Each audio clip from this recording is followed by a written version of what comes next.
મને કોઈ સારી બ્રાન્ડમાં ગોગલ્સ જોઈએ છે. અહીંયા કઈ બ્રાન્ડના ગોગલ્સ મળે છે? અહીંયા તો અમારી હોમ બ્રાન્ડના ચશ્મા અવેલેબલ છે, જેમ કે પિઝા, આઈગો.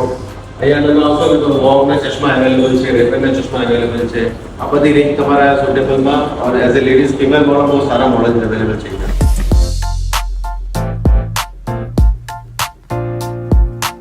આ ગોગલ્સ મને બહુ જ પસંદ છે. આ ગોગલ્સ મને કેટલી રેન્જમાં મળી જશે? આ છે ને રેપરના સનગ્લાસ છે. આ 14,500 રૂપિયાનો છે, 14,500 રૂપિયા. Thank you.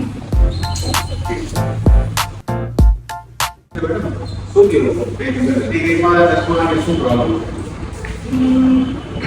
ચશ્મા તો રેડી છે, મને પસંદ પણ છે, પણ અત્યારે એટલું બધું બજેટ નથી મારું. પણ મેડમ એક વાત તમને કહું, આ ચશ્મા તમને ઈએમઆઈમાં મળી જશે. ઈએમઆઈ ગોગલ્સ પર EMI? Yes EMI. Sir madam અહીંયા આઈએસડીમાં 5,000 રૂપિયાના કોઈ બી ચશ્મા હશે ને એના ઉપર ઈએમઆઈ તમને મળી જશે. કોઈ બી તમે પરચેસ કરો 5,000 રૂપિયાનું બિલ બનશે, એટલામાં કાર્ડ ઉપર ડેબિટ કાર્ડ અને ક્રેડિટ કાર્ડ ઉપર તમને ઈએમઆઈ અવેલેબલ છે. વાવ, ઈએમઆઈ પર આ ગોગલ્સ મને મળતા હોય તો આજે જ આ ગોગલ્સ